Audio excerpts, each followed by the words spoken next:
तो अगर युवा दलित भी आपके साथ अभी भी उतने ही आकर्षित हैं जितने कि पहले थे, तो फिर चंद्रशेखर आज़ाद रावण जैसे लोग क्यों खड़े हो रहे हैं? ये लोग तो देखिए कोई किसी को खड़ा कर देता है, कोई ये पार्टियां जो विरोधी पार्टियां हैं ना, वो तो इस तरह के लोगों को लेकर के आने का काम करेंगी और करती रही, हमेशा से करती रही। कितने आए कितने गए, लेकिन बहुजन समाज पार्टी के साथ में जो जुड़े हैं वो अडिग हैं और अडिग रहेंगे।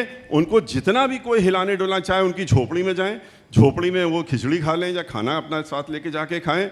लेकिन आपको ये भी किस्सा मालूम होगा, मीडिया के लोगों ने दिखाया था कि झोपड़ी में गए खाना खाने, एक बड़ी पार्टी के पूर्व अध्यक्ष रहे हैं और हम नाम नहीं लेंगे, और जब बाहर निकले देखिए तो आप विपक्ष की राजनीति करना चाहते हैं, नाम लेने से आप डरते हैं। नहीं, मैं आपको नाम नहीं लेंगे। अरे आप विपक्ष के नेता हैं, नाम लेके बोलिए, इसमें क्यों डर रहे हैं? आपको सिर्फ ये कहता हूँ, जब वो अंदर ले गए, बोले कि मुझे अंदर भी तो ले चलो, तो अंदर ले गए तो उन्होंने कहा अरे ये क्या है, उन्होंने कहा ये तो बहन जी की फोटो है, और तो बोले ये लगाएं आप, तो हमारे साथ में होना चाहिए। बोले देखिए वोट तो हम इन्हीं को देंगे, आप बड़े अच्छे हैं, आप हमारे घर में आए, आपने खाना खाया खिलाया, वोट हम इन्हीं को देंगे। आप देखिए फ़र्क कितना है इन लोगों में और माननीय बहन जी की सोच में। माननीय बहन जी झोपड़ियों में नहीं जाती हैं, ये लोग झोपड़ियों में दिखाने के लिए जाते हैं। माननीय बहन जी झोपड़ियों में जो लोग रह रहे हैं उनको झोपड़ी से बाहर निकाल करके और उनको पक्के मकानों में ले जाती हैं। उन्होंने 20 लाख पक्के मकान 2-2 कमरे के बनाए मुफ्त। इस सरकार की तरह नहीं, उन्होंने नकल करी थी, कोशिश की थी, कन्याधन की और चीज़ों की, पढ़ाई लिखाई जो उस दौरान में चल रहा था, लेकिन नकल भी ऐसी करी कि कहा कि आपको इतना पैसा देना सब्सिडी में, लेकिन वहाँ मुफ्त में, और 20 लाख लोगों को झोपड़ियों से निकाल करके माननीय बहन जी ने मकान में डालने का काम। एक चीज़ मैं आपसे पूछना चाहता हूँ, सच बताइए, क्या आपको लगता है कि 2019 का जो चुनाव था वो एक मिस्ड अपॉर्चुनिटी थी? अगर उसी तरह का एसपी बीएसपी का टाई अप 2022 के विधानसभा चुनाव में होता तो शायद विपक्ष का प्रदर्शन बेहतर होता। उस वक्त मोदी जी की जो लहर थी उसमें बहन जी और अखिलेश यादव का जो अलायंस था वो बह गया।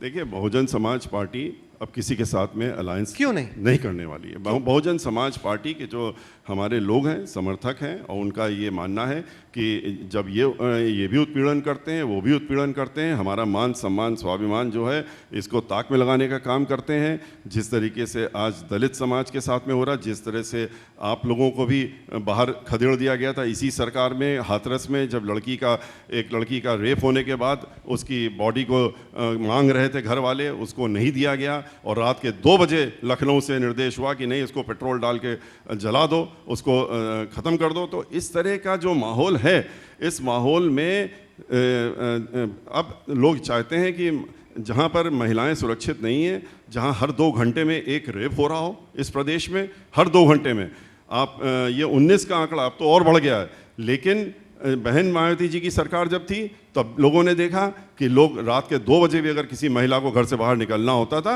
वो हिचकती नहीं थी, निकल जाती थी, क्योंकि मुख्यमंत्री बहन मायावती जी हैं। चाहे लॉ एंड ऑर्डर हो, चाहे विकास हो, तो हर चीज़ में जब खुले हाथ मिले, जब बंधे हाथ नहीं थे, तो उन्होंने करके दिखाया और पूरे प्रदेश को करके दिखाया कि किस तरीके से सरकार चलाई जाती है और कानून का राज चलाया जाता है। अकेले लड़ने की बात तो आप कर रहे हैं, लेकिन हकीकत चुनाव की ये है कि जितना विपक्ष का वोट बटेगा उतना बीजेपी को फायदा होगा। आप लड़िए अखिलेश से, उतना बीजेपी बोल रही चलिए लड़िए। बीजेपी के पास अब नहीं जाने वाला है कोई, अब उनसे कोई डर नहीं है हम लोगों को। बीजेपी जो है, बीजेपी जहां पर पहले थी 2007 में, वहीं पर पहुंचने वाली है। बीजेपी ने नौयुवकों को धोखा दिया, नौजवानों को धोखा दिया, किसानों को धोखा दिया। उन्होंने कहा कि हम 2 करोड़ नौकरी देंगे, 2 करोड़ नौकरी लेने का काम किया। तो आजकल पढ़ा लिखा लड़का, उससे आप कहते हैं PhD होल्ड करके आए हो, जॉब पकौड़े बेच लो। तो ये जो इस तरह का बीजेपी ने कार्य किया है, तो बीजेपी ने किसी को नहीं छोड़ा। नोटबंदी करके, GST लगा करके कारखाने बंद करा दिए, मजदूरों को सड़कों में डाल दिया।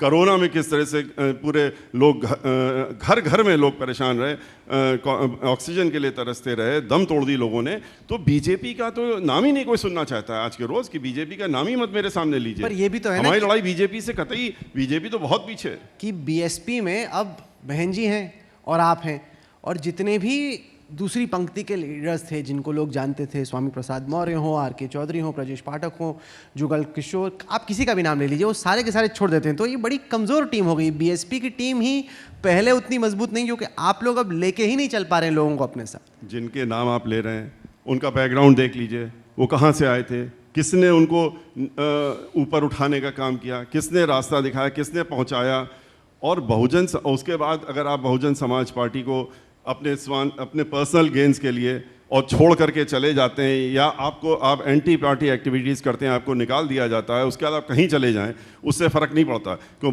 बहुजन समाज पार्टी का ये ट्रैक रिकॉर्ड रहा है कि बहुजन समाज पार्टी के जो भी नेता छोड़ करके गया वो कुछ साल तक तो दिखा, अपना उससे पर्सनल गेन जो ले लिया, उसके बाद उसका कहीं अता पता नहीं दिखता है। और जो वहाँ के लोग हैं, पब्लिक है, वो भी देखती है कि इन्होंने कितना बड़ा धोखा दिया है, और जिससे लिया उसी को धोखा अगर आप देंगे। अब आज आप मेरी बात कर रहे हैं, मैं बहुजन समाज पार्टी में हूँ, डे वन से हूँ। मैं उसके पहले तो पॉलिटिक्स में नहीं था, वकालत के पेशे में जुड़ा हुआ था, सब कुछ था। और लेकिन जब से मैं बहुजन समाज पार्टी में आया, जब बहन मायावती जी ने हमको राज्यसभा भेजा, तो अब ये कल के रोज़ हम ये सोचने लगे कि चलो अब हमको वहाँ से ये प्रलोभन मिल रहा है, हमको ये मिल रहा है, अब हम वहाँ चले जाएं। तो ये तो अपनी आपको मिलता है क्या ऐसा कोई इनविटेशन? देखिए, सच बताइए। देखिए, अब इसकी बात हम नहीं करेंगे, नहीं बता दीजिए। हो सकता है कि आपको बड़े सारे जॉब ऑफर आ रहे हो। हम आपसे खाली इतना कहना चाहते हैं, अगर हम इन सब चीज़ों में पड़ गए जिस दिन, तो उस दिन शायद हम रहने की ज़रूरत नहीं है, फिर हमको छोड़ देना पड़ेगा। ये नहीं कि पार्टी छोड़ना पड़ेगा, हमको ये दुनिया छोड़ देनी पड़ेगी। जब तक हैं तब तक हम बहुजन समाज पार्टी के साथ में हैं और उन्हीं के साथ में रहेंगे। हम ये धोखेबाजी वाली पॉलिटिक्स में नहीं बिलीव करते।